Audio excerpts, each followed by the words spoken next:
नमो विष्णुपदाय कृष्णप्रेष्ठाय भूतले श्रीमते भक्तिवेदांत स्वामिनिति नामिने नमस्ते सारस्वते गौरवाणी प्रचारिणे निर्विशेष शून्यवादी पाश्चात्य देशतारिणे जय श्री कृष्ण चैतन्य प्रभु नित्यानंद श्री अद्वैत गदाधर शिवासादि गौर भक्त वृंद हरे कृष्णा कृष्णा कृष्णा हरे राम राम राम हरे Krishna.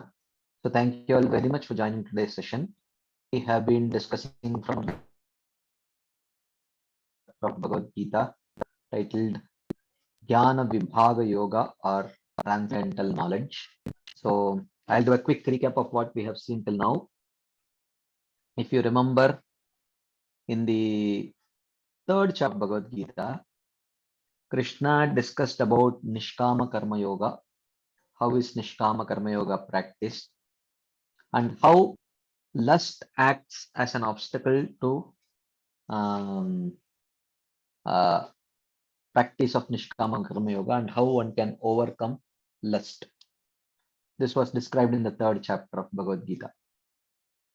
So, after describing Nishkama Karma Yoga, Krishna says, Imam vivasvate yogam prokanaham avyayam vivasvan managraha manur ikshvakave bravit.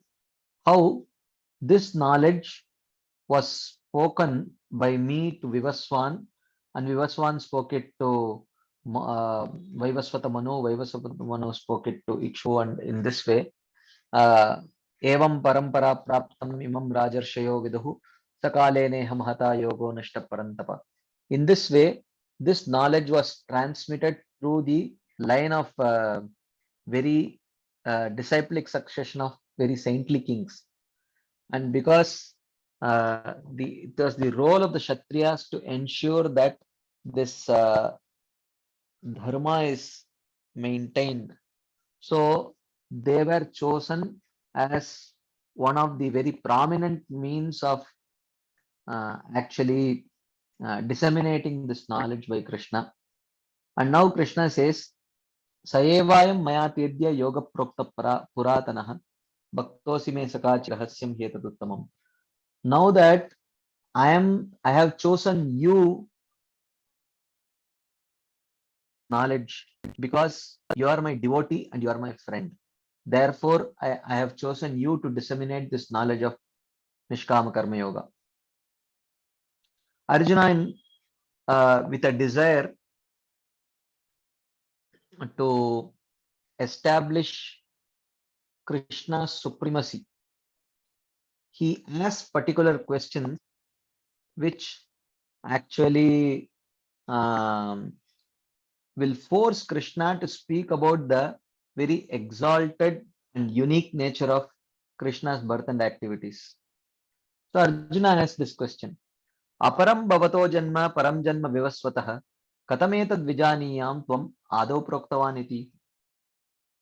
So he says that Vivaswan appeared before you, and we both took birth more or less at the same time. How am I to understand, O Krishna, that you spoke this knowledge to Vivaswan? Krishna says, Bahoni me vyatitani janmani tavajana tanyaham veda sarvani natvam vetta parantapa. The next few verses he speaks about his janma rahasya, and then he will speak about his karma rahasya. The very confidential nature of his birth and then his activities. So he says, first Krishna says that many births, O Arjuna, and I have taken birth together. I remember all of them, but you do not remember anything. So indicating that Krishna's appearance in various avatars, he disseminates this knowledge not essentially as Krishna, but in the form of various avatars, he disseminates this knowledge. And Arjuna also, as a Nityasiddha associate of Krishna, is capable actually of remembering. He is definitely capable of remembering all those births, but Yogamaya covers that memory. Yogamaya covers that memory, so he is not able to remember. So that this whole, for the purpose of pastimes, in order to ensure particular pastimes happen in a particular way. Then Krishna speaks about the nature of his birth, which is very distinct and different from the birth of any other living entities in this material world. Ajopisan avyayatma bhutanam ishwaropisan kritim swamadishtaya sambhavami atmamayaya. So he says that my being not born and my being born both are uh, both are connected to my constitutional nature. Whereas when the living entity also, he is born and he is not born. His his not born is connected to his constitutional nature because there is no birth to the soul. And his taking birth is connected to his material conditioned nature, material conditioned body. Correct. But for Krishna, whether he takes birth or he does not take birth, both are connected to his constitutional nature, which makes Krishna very, very unique. And Krishna also says, Bhutanam Ishwaropisan, that I am the Lord of all the living entities, and none of the living entities can claim that. Some of the living entities may be liberated souls, but even none of the liberated souls or even the Nityasiddha living entities can claim that they are the Lord of all living entities. That is only Krishna.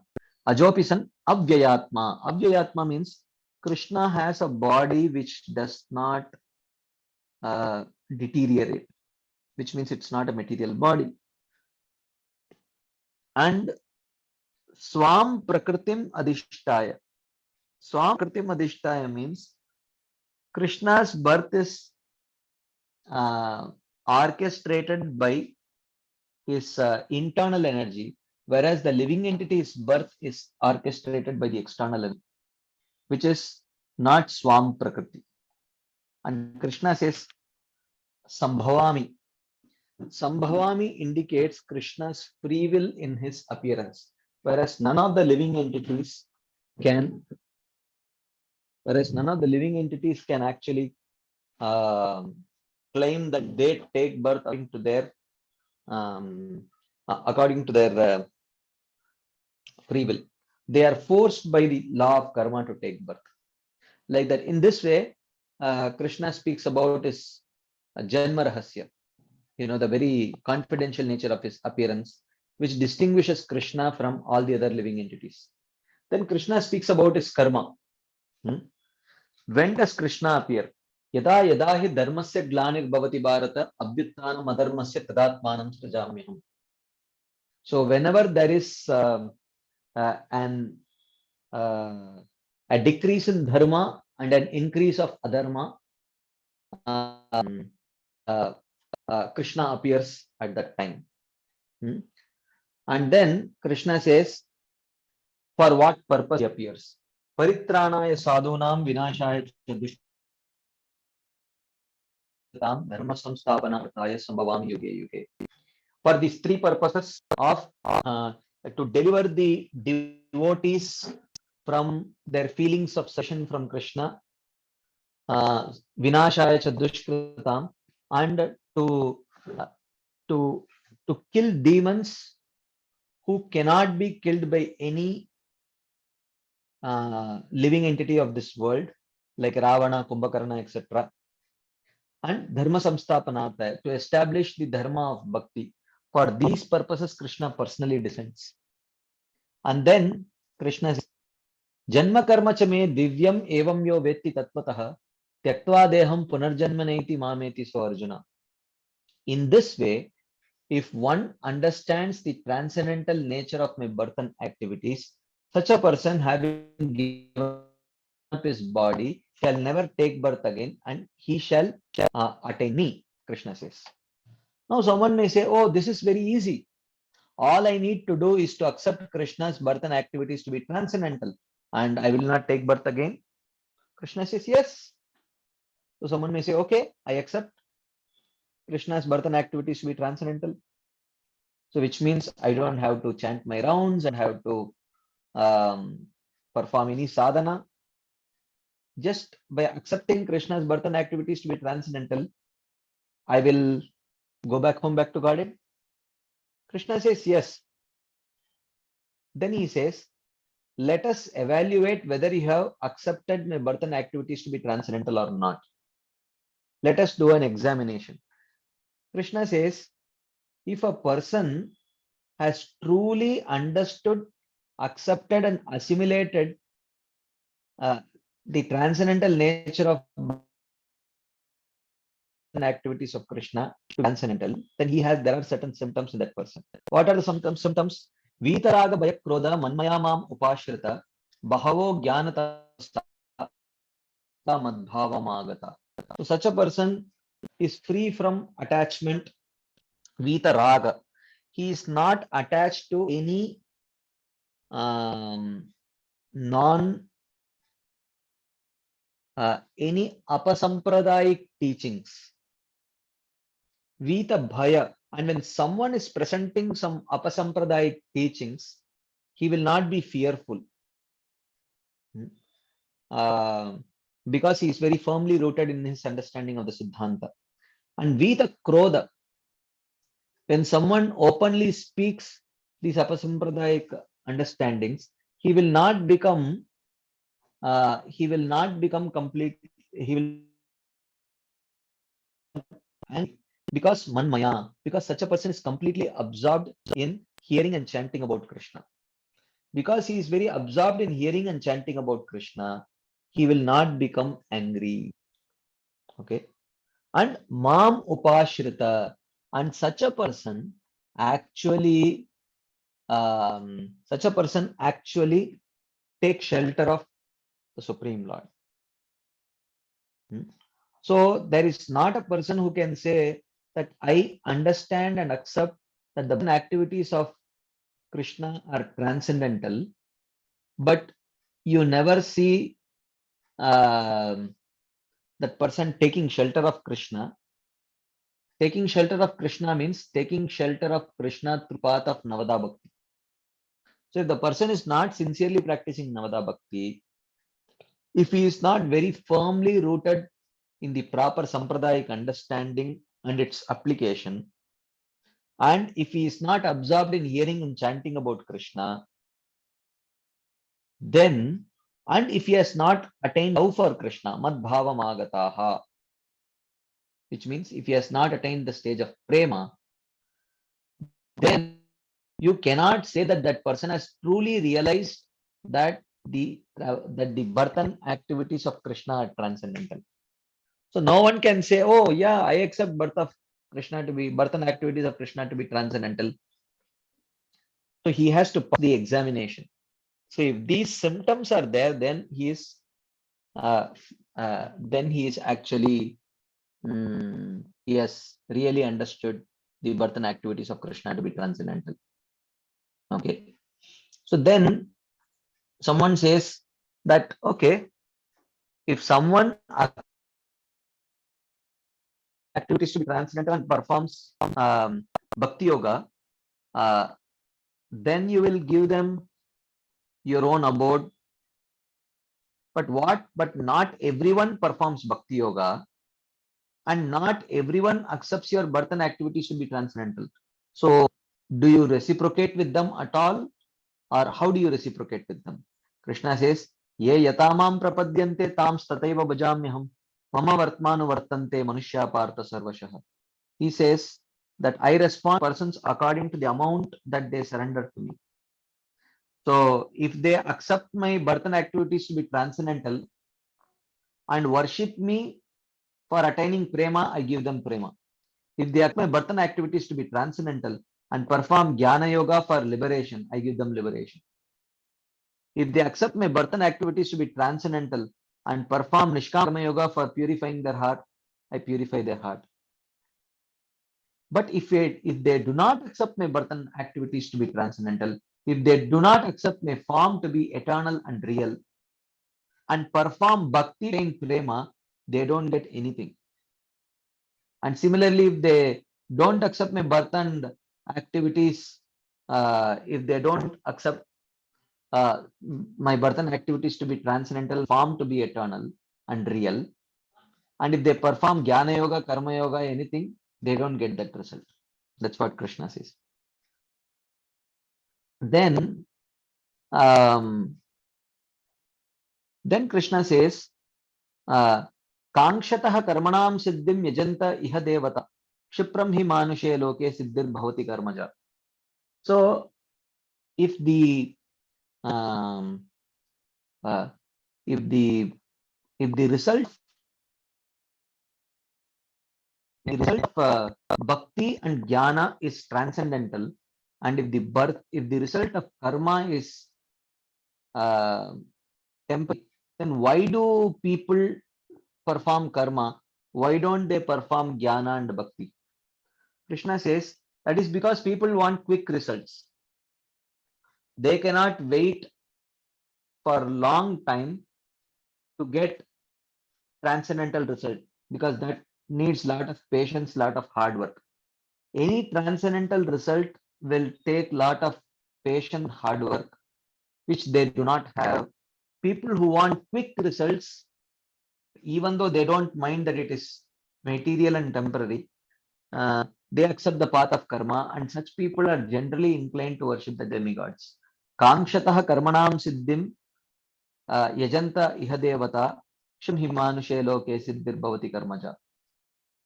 Many times we saw that we did discuss this last few times, that this verse is often misinterpreted to indicate that people who want quick material results, they should not worship Krishna, they worship demigods, because the demigods will quickly give the result, whereas Krishna will not quickly give the results. This is not true. In fact, this verse does not indicate that. This verse indicates that material results can come quickly, any transcendental result will take time. That is what this verse is talking about. But if we want the same material result by worshipping Krishna or by worshipping demigod, the one who worships Krishna to get that material result will get it fast actually. It's not the other way around. Okay. And then someone says that Krishna, you are very partial. Whoever accepts the karma or jnana, they get transcendental material result. Why this partiality? Krishna says, I am not partial. Chaturvarnyam maya srishtam gunakarma vibhagashah tasya kartaram apimam vidya kartavyam. I have created the 4 varnas for everyone according to guna and karma. Even though I made this system, I am actually detached from the system and I am impartial. I don't care who comes to this system. So if someone properly practice this system, I have made an there is a provision to elevate themselves to the path jnana, yoga, or bhakti, and eventually aspire for some transcendental result also. So that provision is available to everyone. So those who want only material results, they will not progress forward. So if they want material results, there is the path of karma for them. If they want transcendental results, there is a path of jnana, yoga, and bhakti for them. So everything is open for everyone. How can I be called partial? That's what Krishna says. Then Krishna says, Namam karmani limpanti name karma phale spriha itimamyo abhijanati karmabir nasabadyate. He says that actually actions do not contaminate me. I don't get any reaction for my actions. Why? Because I do not desire to enjoy the fruits of my activities in this material world. And itimamyo abhijani karmabir nasabadyate. One who understands this nature of mind, they also are not bound by actions. Meaning that it has 2 meanings.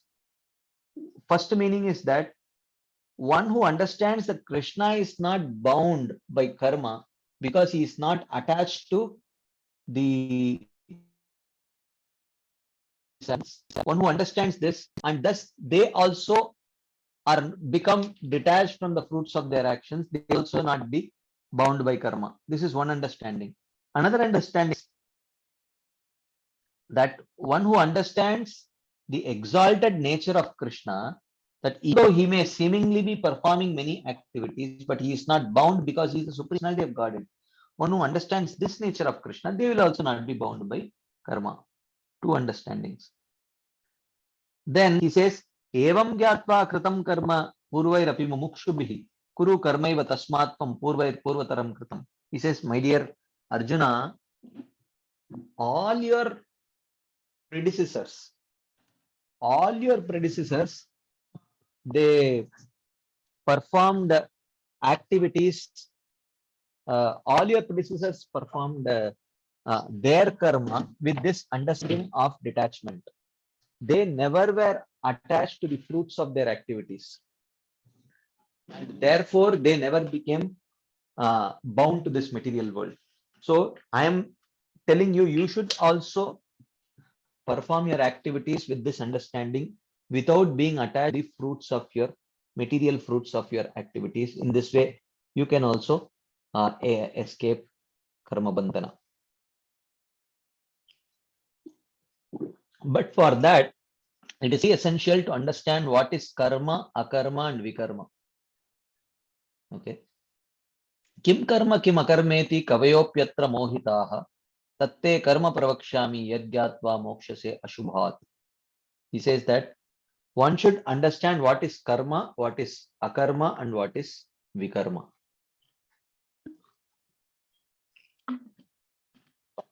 Only when you can actually escape samsara, because only then karma means so karma means that which generates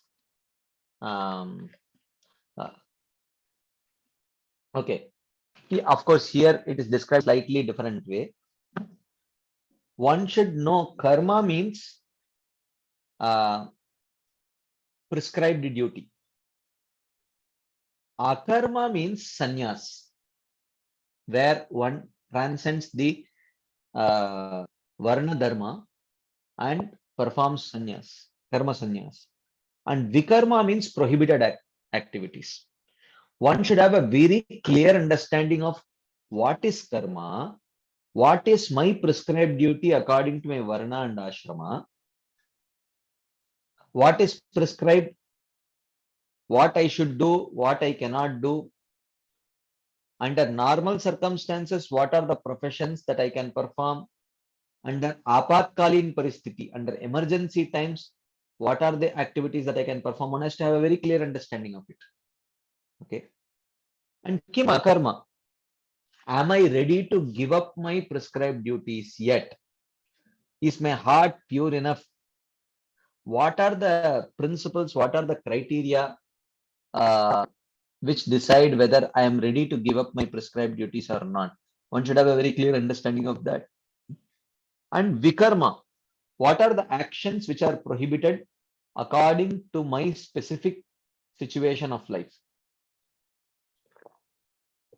Because what is prohibited for class of person may be actually a very strongly recommended activity for another. Therefore, Krishna says, Karmano hyapi bodhavyam cha vikarmanah, akarmanascha bodhavyam gahana karmano gatihi. So one should know about this karma, akarma, and vikarma, because the truth about this is not very easy to understand. Because karma, akarma, and vikarma are not universal. They are highly subjective to one's adhikar. So without clearly understanding adhikar, it is very difficult to define what is karma, akarma, and vikarma. That's what he says. Then he says, Karmani amayah pashyed akarmani cha karmayah sa buddhiman manusheshu sayuktah prachna karmakrit. He says, he who sees inaction in action and action in inaction is the intelligent amongst men. He performs all actions. Seeing inaction in action means how a qualified Nishkama Karma Yogi performs all kinds of actions, but because of his detachment from fruits, he does not get any reaction. So action is there, but no reaction. This is Karmani Akarma Yaha Pashyet. Even though actions are performed, one does not get any reaction because he is he is practicing Nishkama Karma Yoga. Akarmani cha karmayah. Whereas another person who is not performing any action, which means he has taken sannyas, but still he will get reaction. Why? Because he took up to sannyas without qualification. His heart is not yet purified. Because his heart is not yet purified, if he takes up sannyas, he will get sinful reaction because he is neglecting those activities for which he is actually qualified for. He is qualified to be a hasta following his Varna Dharma, but he gives up his Varna Dharma, he gives up his Ashrama Dharma, and he takes up to sannyas. So he will get sinful reaction for that. Okay. Then, uh, then he says, यस्य सर्वे समारंभाः काम संकल्प वर्जिताः ज्ञानाग्नि दग्ध कर्माणां तम आहुः पंडितम बुधाः. So, how is it that someone performs action but does not get any reaction? He says, the wise say that he is learned who engaging in all activities but being devoid of the desire for enjoyment has burned up actions by the fire of knowledge. So which means he is engaged in his Varna Dharma, Brahmana, Kshatriya, Vaishya or Shudra, but he has no desire to enjoy the fruits of his actions, which means essentially he is practicing Nishkama Karma Yoga. And he says, Anagni Dagda Karmanam. All his reactions are burnt by the fire of knowledge. The person. So this is actually Karmani Akarma Yaha Pashya. Even though action is performed, there is no reaction. Then he says, Tyaktva karma phalasangam nityatripto nirashrayah karmani abhipravrittopi naiva kinchit karoti saha. And such a person, even though he may be very intently engaged in performing his varnashram duty, Tyaktva karma phala asangam, because he has given the attachment to enjoying the material fruits of his actions, and because he is always satisfied and not dependent on others, such a person does not get any reaction, and he will not be bound to this material world. And further he continues, Nirashir yatachittatma tyakta sarva parigrahah shariram kevalam karma kurvan napnoti kilbisham.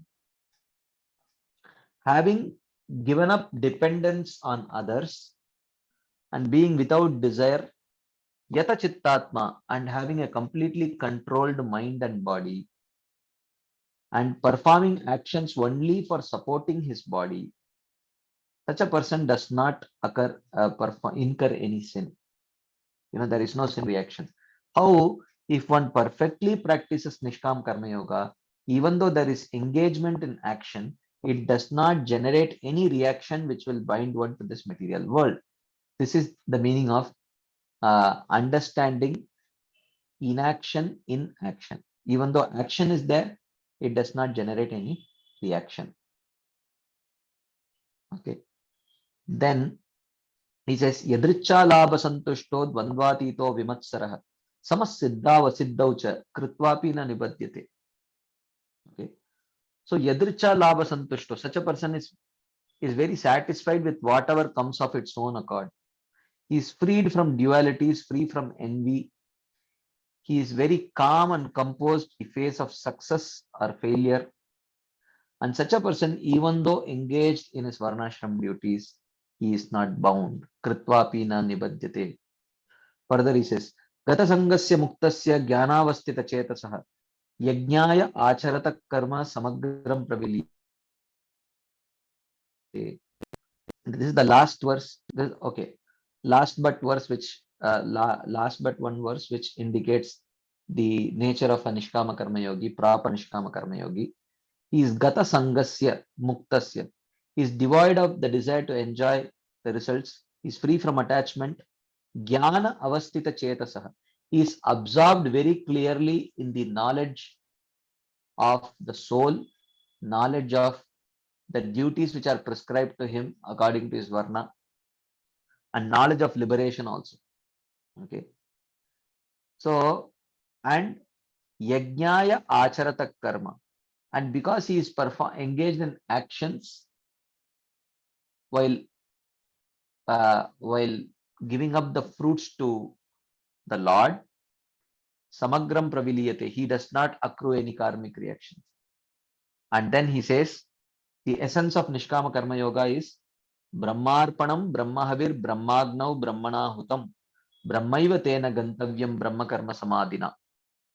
Such a person, uh, because he is Brahma Karma Samadhina, because he is absorbed in the actions of Brahman, because he is performing all actions with the goal of attaining liberation,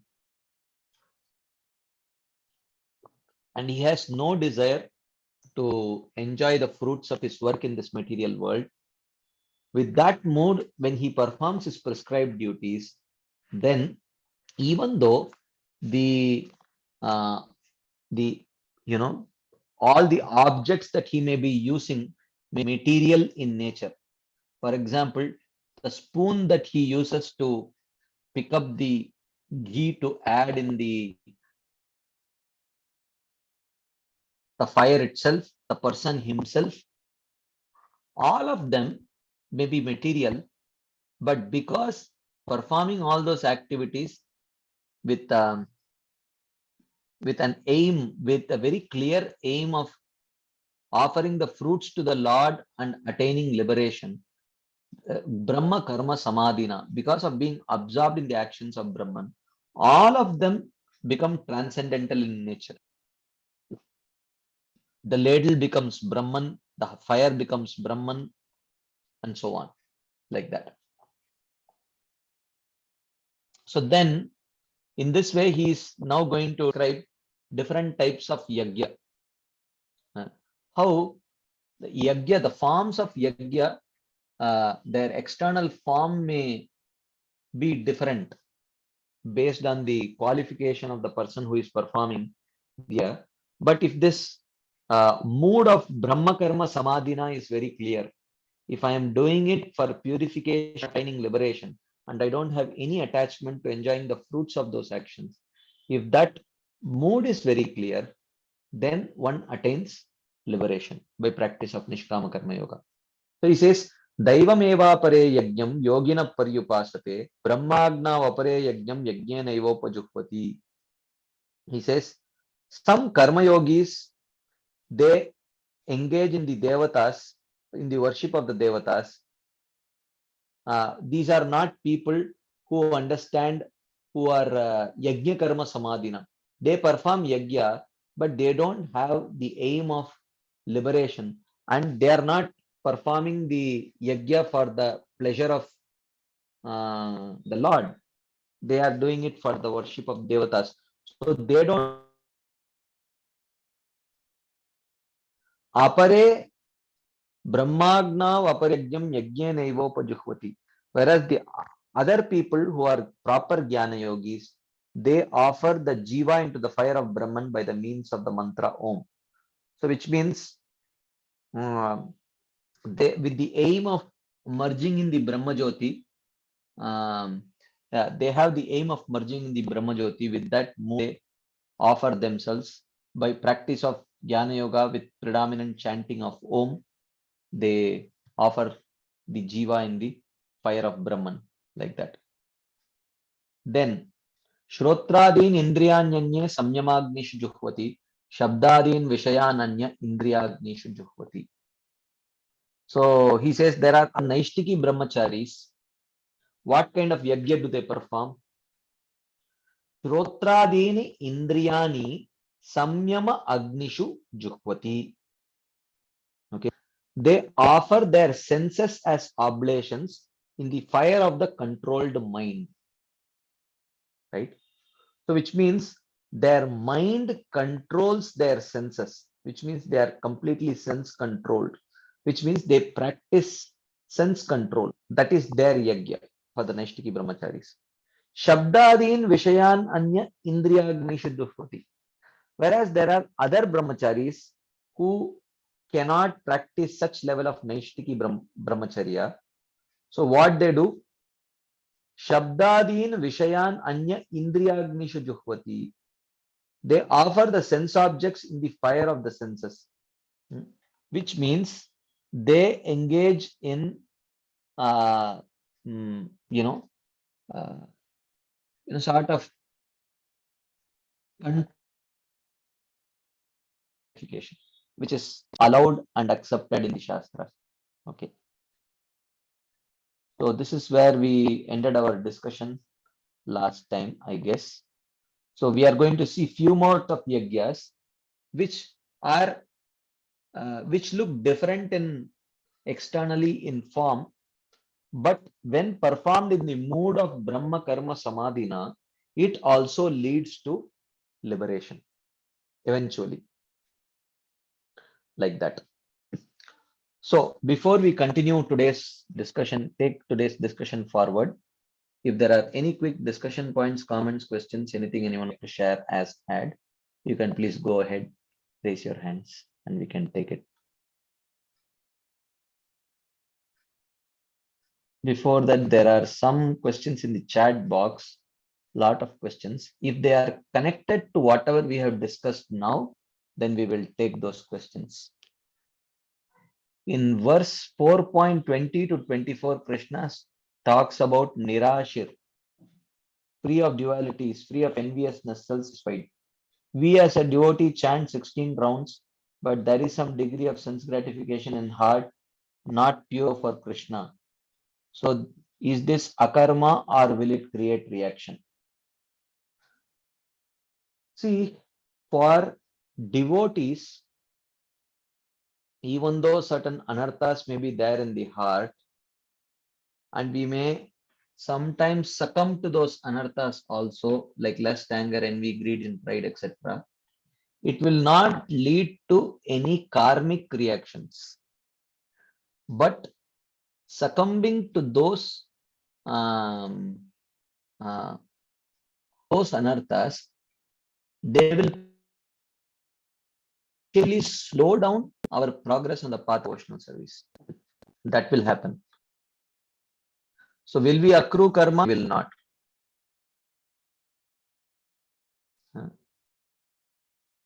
So according to what is karma? Okay, the later part of the word question I don't understand. Okay. So Vishnu creates the jivas for yajna karma, and by this karma one pleases devata. So here yajna means prescribed duties or dharma of nishkama karma yoga. I mean both are same. Prescribed duties, the dharma of nishkama karma yoga is prescribed duties only. Do jnana yogis worship personal form of the Lord? Yes, they do worship the personal form of the Lord. They have to, proper jnanis, proper jnana yogis. Why then are they called impersonalists? Because their goal is to merge in the impersonal Brahman. That is why they are called as impersonalists.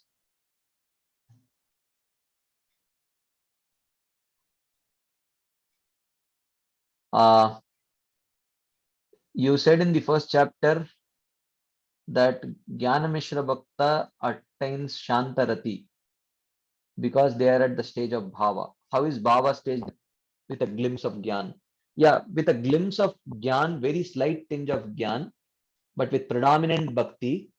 But still, if one is significantly progressed on the path of that kind of Jnana Mishra Bhakti, one can reach till the stage of Bhava.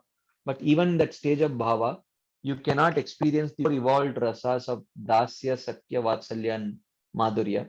The Shanta Rati, which is actually borderline, you can't even call it as Bhava in the strictest sense. One can reach till there. Anything else based on what we have discussed today? Anything anyone would like to share? Add?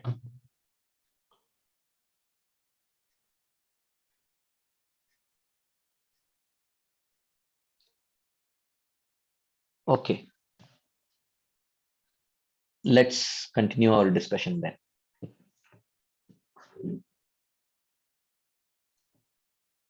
सर्वाणीन्द्रिय कर्माणि प्राणकर्माणि चापरे आत्मसंयम्य युवाग्नौ जुह्वति ज्ञानदीपिते. Apare, while others, juhvati. Juhvati means they offer as oblations. Okay. Sarvani indriya karmani. Okay. So the oblation is indriya karmani, activities of senses. And the fire, what is the fire? He says, sorry, Sarvani inkarmani prana karmani. Okay.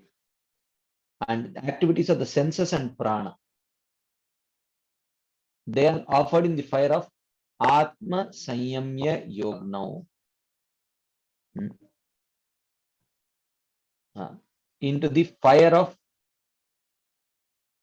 the soul. Jnanadipite Atma Sanyamya Yogagno. Into the fire of that soul which is lit by knowledge. Okay. So who are these people?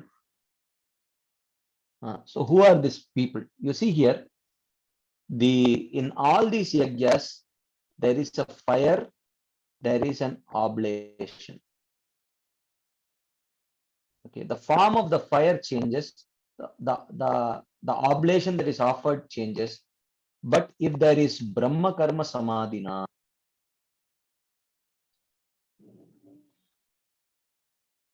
and understanding that I am doing it for liberation, then gradually that process leads to knowledge, and that knowledge eventually leads to liberation. That is the understanding. Okay. So there are some other practitioners who offer the activities of the senses and prana into the fire of the soul. Okay, what is this? Srila Srinath says, others knowledgeable of Tvam. Tvam means the Jiva. Tat means the Lord. Okay. Others knowledgeable of Tvam, the pure soul, offer the activities of all the senses, such as hearing and seeing, as well as the activities of the 10 pranas, into the fire of purity of the Jiva, which means they engage all the activities of the senses and prana for purification of the Jiva. These yogis make the mind, intelligence, senses, and 10 pranas disappear. Disappear means they stop their functioning. They think that only the soul perceiving inwards exists, not anything else such as the mind or other things. So gradually they offer these other things into the fire of the pure self, and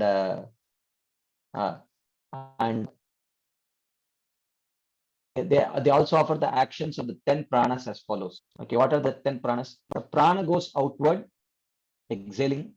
The apana goes downwards, expelling. The samana assimilates food and drink. There are 5 mukhya pranas, 5 gauna pranas, 5 primary pranas, 5 secondary pranas. So prana, apana, udana, vyana, and samana, these are the 5 primary pranas.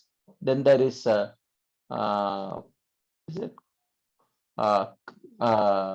Krikara, Devadatta, Naga, Kurma, Krikara, Devadatta, and Dhananjaya. These are the 5 secondary. Okay.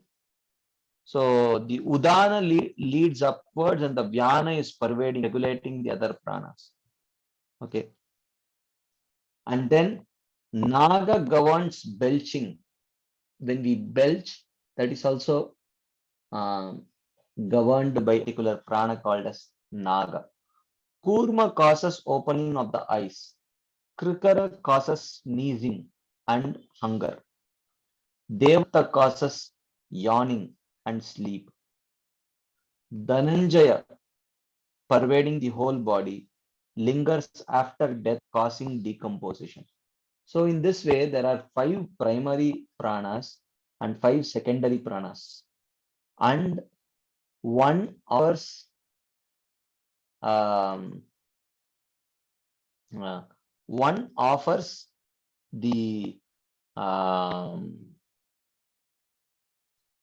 the functioning of this prana and the senses into the fire of the soul for purifying the soul, like that. See, these are like, even if you don't understand these processes very clearly, it is no problem because it is not our practice. But just that there are different practices. Some fall under karma, some fall under jnana, some fall under ashtanga yoga, some fall under, other types of yoga.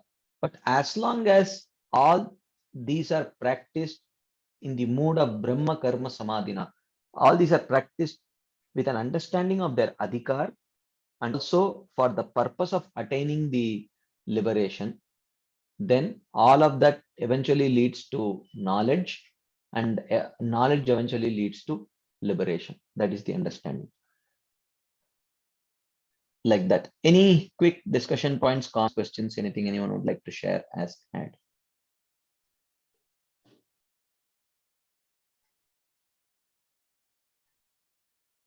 Okay, let's continue.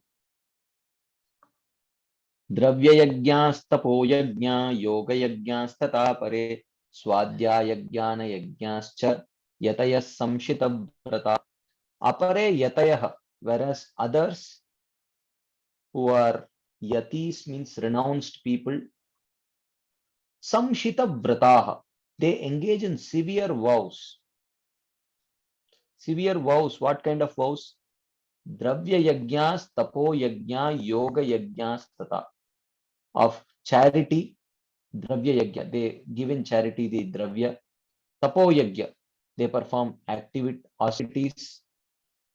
Yoga yajna, they perform ashtanga yoga. Swadhyaya jnana yajna, and studying the Vedas. So the point is, if you remember, there is Sakama Karma Yoga for escaping sinful life. Then there is Nishkama Karma Yoga for purification of heart. Then there is Jnana Yoga for self-realization. Then there is Ashtanga Yoga for Paramatma realization. Then it leads to liberation. So, starting from Nishkama Karma Yoga till Ashtanga Yoga, it is various stages of the same process only. Okay, all of them want liberation. So the various yajnas that are described here are practices which are prescribed either for the Nishkama Karma Yogis or for the Jnana Yogis or for the Ashtanga Yogis. And if all of them perform what is prescribed to them with liberation in mind and unattached to enjoying the material fruits of those activities, then all of these activities will eventually generate knowledge which will lead to liberation. That is what is described here in detail. Various different kinds of yajnas are given. Some are meant, uh, people at different stages of their progress towards liberation, either at the stage of Nishkama Karma Yoga, even within Nishkama Karma, some may be, um, Brahmanas, some may be Vaishyas, Shudras, and some be at the level of Vanaprastha, some may be at the level of Sannyas. And within Sannyas, someone may be practicing the level of some limbs of Jnana, someone may be performing some limbs of Ashtanga for either self-realization or Paramatma realization. But of that, you can say it all, when performed with the goal of attaining liberation, with detachment from enjoying the material fruits, it eventually leads to the same goal by generating knowledge. That's what it says. Others may engage in severe vows of charity, austerity, Ashtanga Yoga, etc., and studying the Vedas, depending on whatever, these are prescribed for different people at different levels. So, so he says, those who offer good charity, those who perform austerities like the Chandrayana Vrata, those who engage in Ashtanga Yoga, those who put effort into engaging in knowledge by studying the Vedas, all these engage in very sivrata, yatayah samshita vrataha. Okay. But again, if there is Brahma Karma Samadhina, then it eventually leads to Brahmarpanam, Brahmagno, Brahmanaham. None of these activities will bind them to this material world. It will deliver them from this material world. Like that. Any quick discussion points, comments, questions, anything anyone would like to share? Ask, add.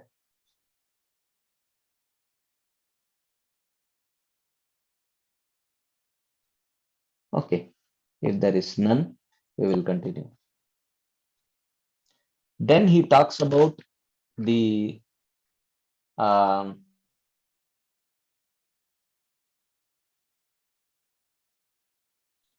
अपाने जुह्वति प्राणं प्राणे पानं तथा परे प्राणापानगतित्वा प्राणायामपरायणाः अपरे नियताहाराः प्राणान् प्राणेषु जुह्वति.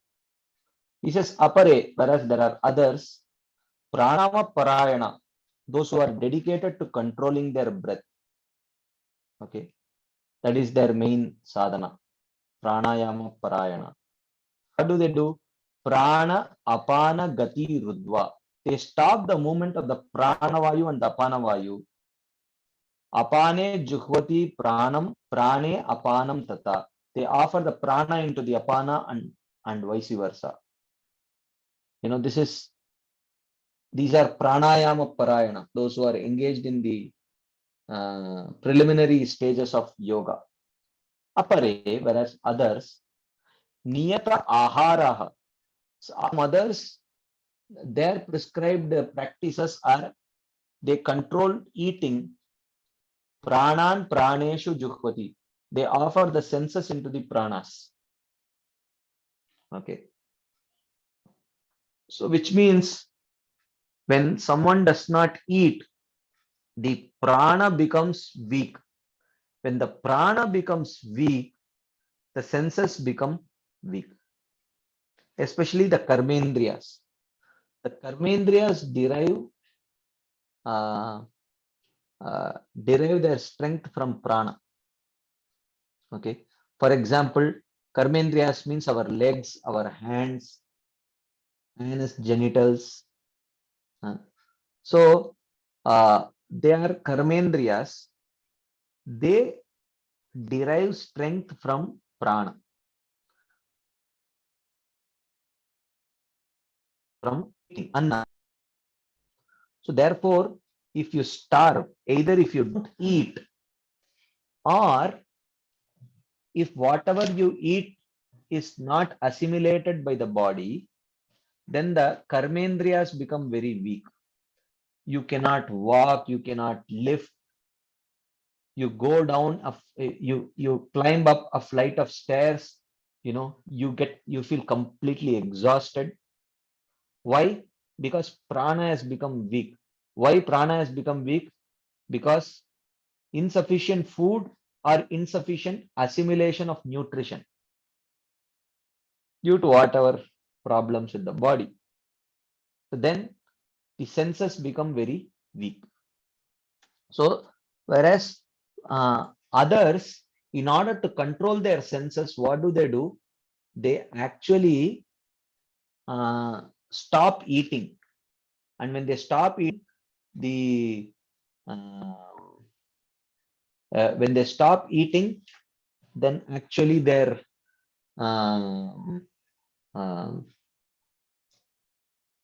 prana becomes very weak. When their prana becomes weak, their senses become weak. When their senses become weak, there is sense control.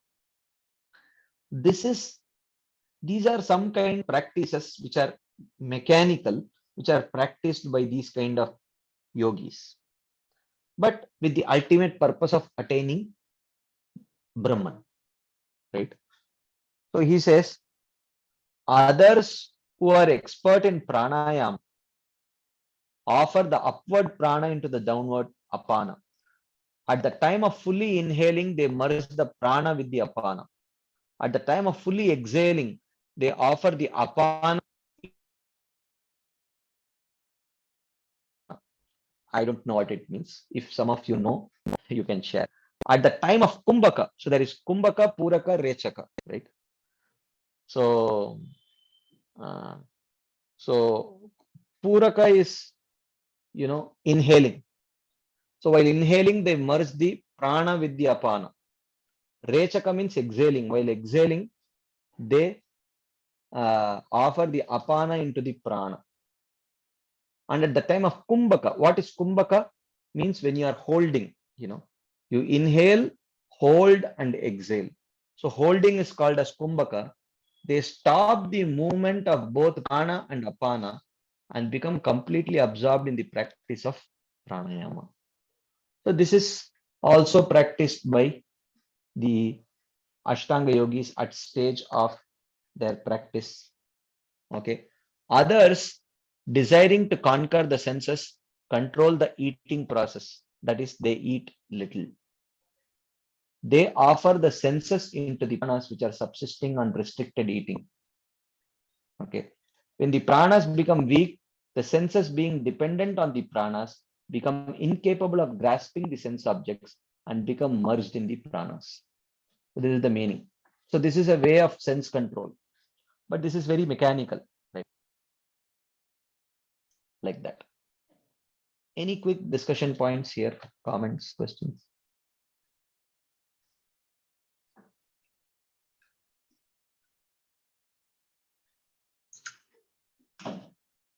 Yes, Shyamlal Prabhu. Hare Krishna. Yes, Prabhu. So, Prabhuji, these are all different stages of, as you said, Gyan Yoga and Hatha Yoga, right? Yeah, yeah. Okay, because from the beginning, offering the sense object to the senses, then offering the senses to the mind, then control of. Are they increasing levels of the same process, or they are different processes? Well, they are in one sense the same process at different levels of uh, yogic maturity. It is one process only. Like they say, the ladder, right? These are like there are these processes are different rungs of the same ladder. Okay. So because the goal is the same, but at different levels of their purification and their gradually when they move ahead, their adhikar changes. According to their adhikar, those prescribed duties also change. So some are for vanaprasthas, some are for sannyasis, some are for grihasthas, some are for grihasthas of different varnas, like that. Okay. Right. So, no, the purpose of my question was, if they are different levels of the same process, at any point of time, uh, they wouldn't merge into bhakti. No, that does not happen, or can it Well, happen like that? they are fortunate enough to get the association of devotees. So if they are fortunate enough to get the association of devotees and gain some Agyata Sukriti, then it is possible for them to um, then it is possible for them to actually take up to bhakti. Not otherwise. It is not a natural, naturally by practicing this karma yoga, jnana yoga, ashtanga yoga, they will not naturally come to the stage of bhakti. It will not happen. So is it that when they uh, come in contact with devotees, they will also have to start from Ado Shraddha, then Bhajana Kriya and everything? Yes. Okay. But probably they will progress faster than like how we normal devotees, there is no sense control or anything. So Hmm. they would progress faster than normal devotees. Well, this is a very good question you have asked, Prabhu. It is not as simple as we think, because in devotional service, what happens when one progresses Adav, Shraddha, Sadhu Sangha, Bhajana Kriya, Anartha Nivritti? So, with gradual progress on the path of bhakti, two things parallelly happen. One is Anartha Nivritti and Artha Pravritti. As we see, Bhakti Pareshanubhavo Viraktir Anyatra Chesha Trika Ekakala. So, progress in bhakti, developing attachment to Krishna, and developing detachment from this material world, all three parallelly progress. But for person who has been on this gradual path, he will have a very lopsided progress. Anartha Nivritti, on one hand, he may have achieved significant Anartha Nivritti, but there is zero Artha Pravritti. There is no development of attachment to Krishna. So for that, he has to start from the scratch. So while Anartha Nivritti, the effort of bhakti that has to go into Anartha Nivritti may be less, but the same amount of bhakti has to go into developing his attachment to Krishna. But one obstacle that he might face in that because he already has been practicing one of the other yogas, either karma yoga or nishkama karma yoga or jnana yoga, whatever it is, depending on from which stage he comes in touch with the devotees, that conflicting faith. So because he's transitioning from a very strong either jnana value system or a yoga value system to bhakti value system, you know, from one type of scriptures to another type of scriptures. Uh, so he may have some problem with respect to this conflicting faiths, the jnana faith versus bhakti faith. It was something which the jnana recommends. Like jnana very strongly recommends vairagya, whereas bhakti says no. This kind of vairagya will make the heart very hard. So you should not. So if already by practice or vairagya, if his heart is very hard, then bhakti has to work overtime to make that heart soft. So it is not like very straightforward that someone who has already significantly developed some a great level of sense control by practicing these other processes, when they come into bhakti, will they automatically progress very fast? One cannot say that, because it is much more complex than what we think. It is, how the swabhava may be cleaner, but then the faith may be very muddled. So therefore, how soon this conflicting faiths can be resolved, and one develops a very one becomes very firmly situated in pure devotional faith. It depends on that. So you cannot say for sure. It also depends on the association that he gets, what kind of association, how strong association, and how he embraces that association and overcomes this conflicting, um, you know, uh, shraddhas, and establish how soon he gets established in pure devotional faith. without any tinge of this karma jnana yoga. It all depends on that, actually. Right. Right. Thank you. Thank you, Prabhu. So that makes sense why it is said jnana karma anavritam. Yeah, jnana So that karma dhyanavrtam. jnana Yes. karma anavritam is because that jnana karma may also poses an obstacle in our artha pravritti. Yes. Yes. Okay. Okay. Fine. Fine. Thank you, Prabhuji. Haribo. Yes, bro. Hare Krishna. Okay. Yes, Shamli Mataji. So, Prabhuji, just my understanding that all the processes of like the approach of sense control in karma yoga and jnana yoga and ashtanga yoga, uh, uh, we have a parallel in bhakti in the limbs where I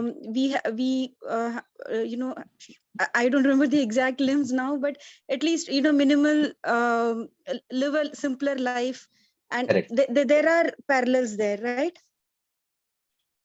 Yes, in one sense there are some parallels, Hmm.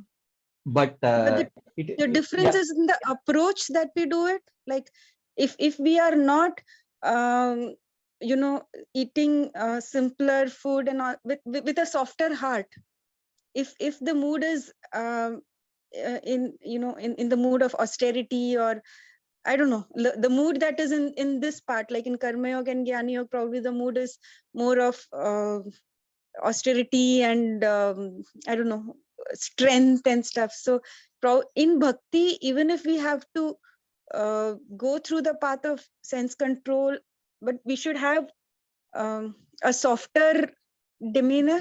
Like, no, am I it is right? actually the purpose of the way the sense control is practiced uh, uh, mm, in bhakti. Sense control is incidental. In uh, in the other processes, sense control, as in bhakti, sense control is not a means. The purpose is not sense control. The purpose is to accept whatever is favorable to please Krishna. So every single activity is guided by this principle of, will it please Krishna and Guru? So because it is driven by this higher principle, if there is a need to refrain from uh, accepting some sense object, we refrain. If it is favorable to accept it, we accept. So the goal is not to give up sanctification. The goal is actually to accept those things which please Krishna. So that way the heart does not become the heart. But when you say no, no, you like it, say no. You like it, say no. That is not the mood. The mood is not to say no to what you like. The mood is to say yes to what Krishna likes. So it is just like, and it makes the heart soft.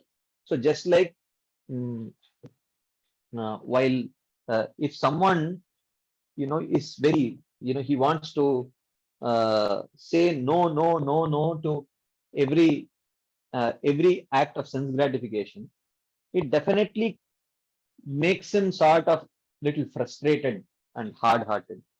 Whereas if someone is a father or a mother, let's say, and they like a chocobar ice cream, okay, and if there is the son also likes chocobar ice cream, okay, so they open the fridge, freezer, they find one chocobar ice cream. The father wants to eat it. The small son says, eat it, right? The father will sacrifice that chocobar cream for the son to eat it.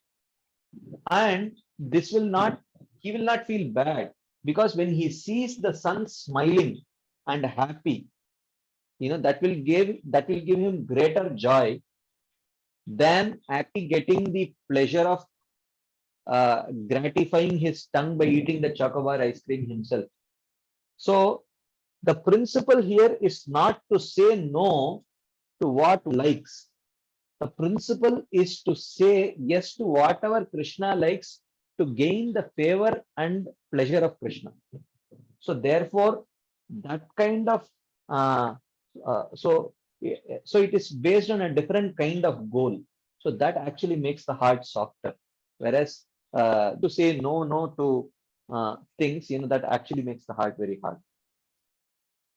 Yes, Prabhuji, but there is also the aspect of what is good for the karmendriyas to, like, there was a point that was made, right? That you eat or, you eat or, so that principle is anyways there, right? That you have to take Like care if that you you if you eat less, if you starve, your prana becomes weak. When your prana becomes weak, your karmendriyas become weak.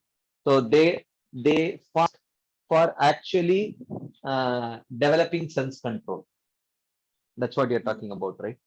So do Yeah, we and do not it? Is just the that what you're asking? not just the quantity, yeah, but that principle applies, right? That for your matlab, we have to eat. My point is that should we focus more, like, should we really go into details of focusing into the kind of food that is best for our health or for our karmendriyas? We'll have to put in the thought that okay, that will please Krishna if we are healthy. Right? Sorry, it's common sense, but Oh, okay. Yeah. I mean, if we focus on healthy eating, so that if we maintain our body nicely, we'll be able to serve Krishna better. Is that what you're talking about? yes. Yeah, that's a favorable thought process, right? Because if you're eating healthy and maintaining your body is driven by the underlying mood of pleasing Krishna in the longer run by utilizing your body and your abilities in Krishna's service, then that is actually favorable for Krishna consciousness, and that is very much recommended.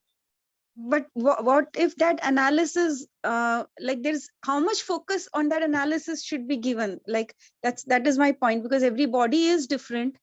Everybody may not. That's my point. When there is a lot of focus on that, for spiritual life, this is what should be eaten, this should not be eaten, and this is what should be procured, and you go through all the trouble of doing this. So how much of that's, I just want to know, is that like, bhakti? I cannot see, this cannot be a general answer cannot be given to this. That is why live guidance is very critical.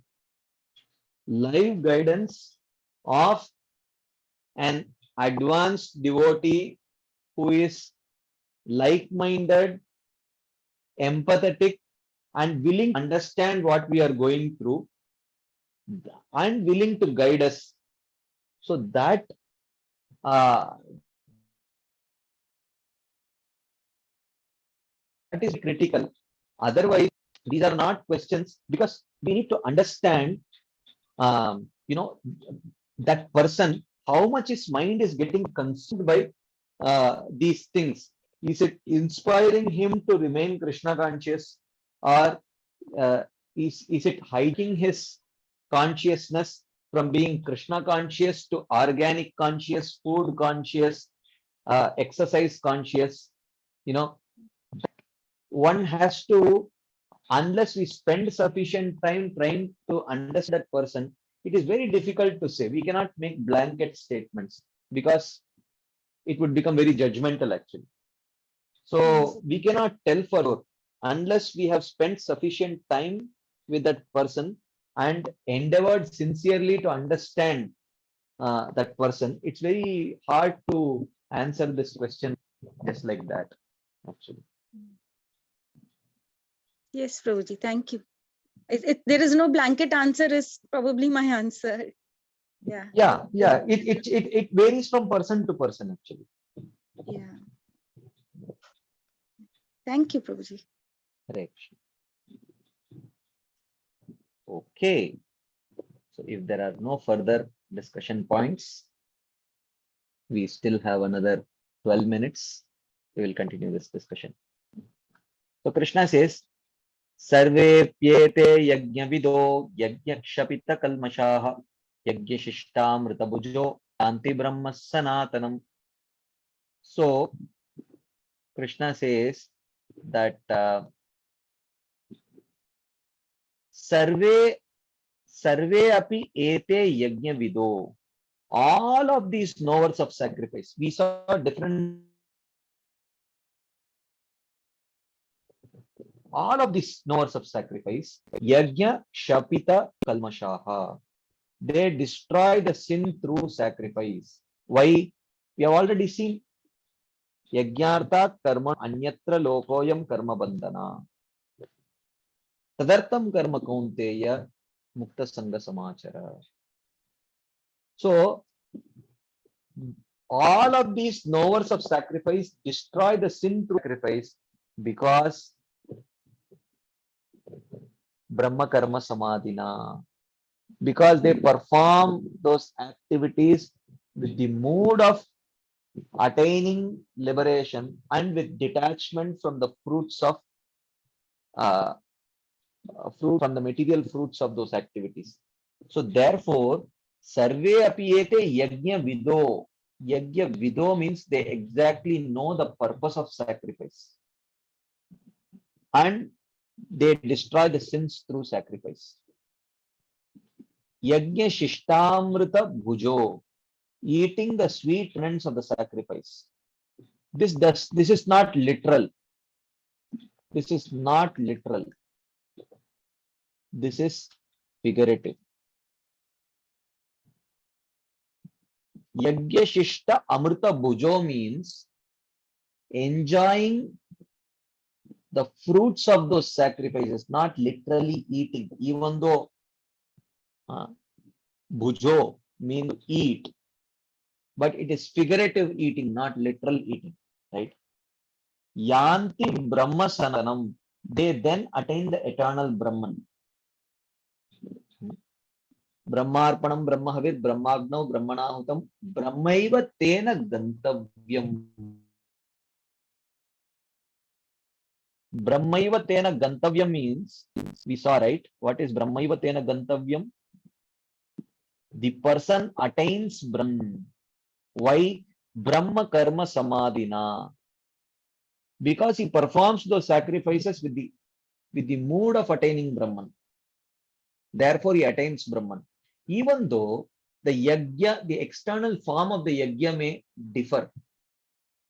Like we saw various kinds of yajna, 25, 26, 27, 28, 29. So in all these verses, different types of yajna which have a different external form is there. If they are yajna vido means what? Brahmarpanam, Brahmahavi, Brahmagnav, Brahmanahutam, Brahmaiva Tena Gantavyam, Brahma Karma Samadhina. So yajna vido means what? Yajna vido means yajna, Brahma Karma Samadhina.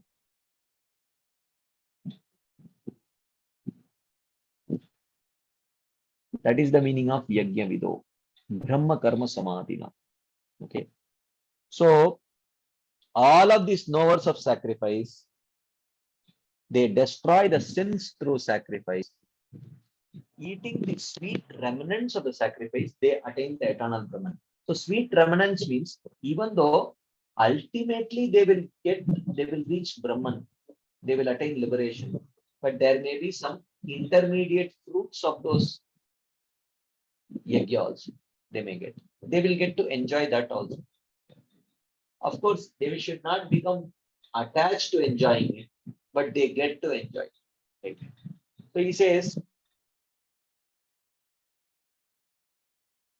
all of those who know the characteristics of yajna, as described previously, attain Brahman by jnana. So we saw when you perform Nishkama Karma Yoga, it naturally leads to jnana, and jnana naturally leads to liberation.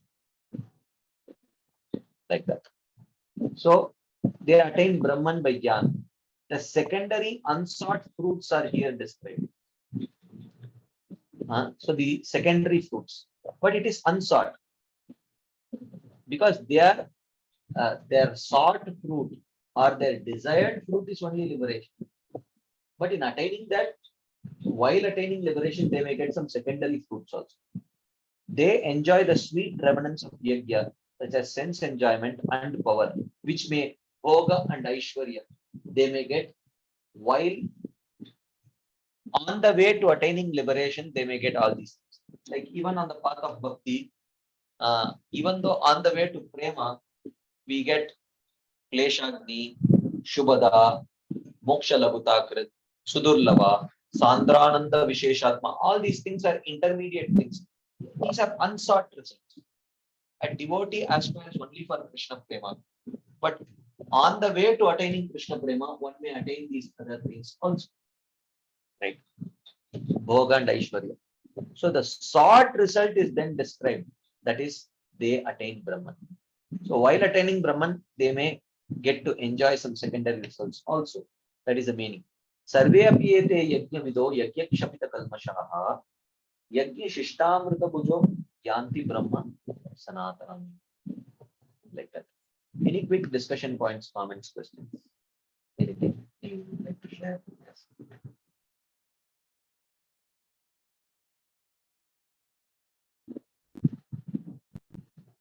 Okay, if there is none, we will continue.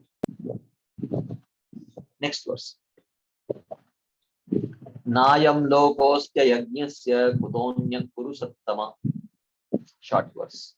Ayajnasya. But one who does not perform the sacrifice, which means one who does not follow this gradual path of Nishkama Karma Yoga to Jnana Yoga to Ashtanga Yoga to liberation. Okay, one who fails to follow this path, ayajnasya, which means ayajnasya literally means one who rejects the gradual path to liberation. That is the meaning of ayajnasya. Na ayam loko asti, he will attain nothing in this life. Kuto anyaha, what to speak of attaining anything in the next life? O Kuru Sattama, O best of the Kurus. He will not, if one does not accept this path of yajna and does not perform these prescribed duties, then he will not attain anything in this life. What to speak of attaining anything in the next life? So, Vishwanath Chakravarti Thakur says, the results of not acting in this way are described in this verse. One who does not perform yajna does not attain the little happiness available on this planet. What to speak of attaining the planet of the Devatas? So he cannot attain anything, any pleasure in this life and the next life. Neither the secondary unsought pleasure nor the primary desired pleasure. Like that. So then he says, Evam bahuvida yajna vitata brahmano mukhe karmajan vidditan sarvan evam gyatva vimokshase. So he says, Evam bahuvida yajna. In this way, there are many types of sacrifices. Vitata brahmano mukhe. Brahma here means the Vedas. Mukhe means, have been spoken. The Vedas have spoken about bahuvida yajna. In this way, there are many different types of yajna which differ in their external form. They differ in their external form and are described in the Vedas. Karmajan vidditan sarvan. Know that they are all based on prescribed actions of body, mind, and words. Evam gyatva vimokshase. One who understands very clearly that what is my prescribed yajna according to my qualification. What is my qualification? And according to my qualification, what is the yajna which is prescribed for me? and how I should perform this yajna with the goal of liberation in my mind. One who clearly understands these things, he will become ready for liberation. That's what this verse says. So Brahmana means the Vedas.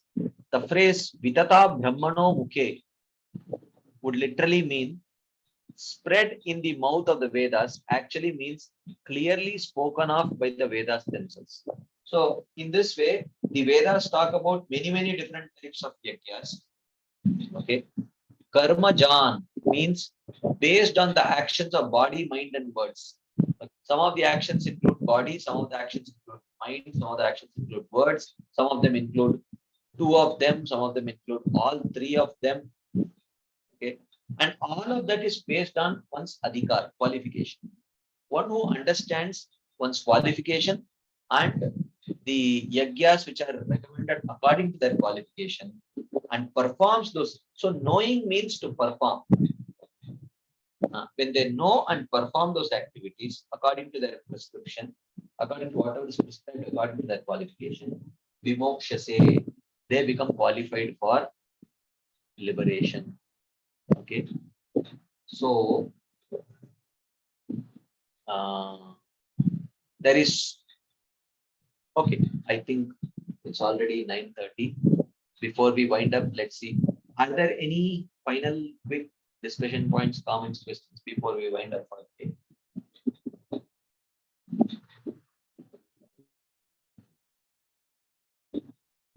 Okay.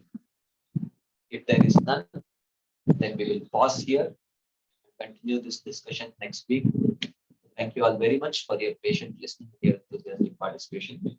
We will meet again next week. Srila Prabhupada ki jai, Vishwanath Chakravarti Thakur Pad ki jai, Srimad Bhagavad Gita ki jai. Hare Krishna.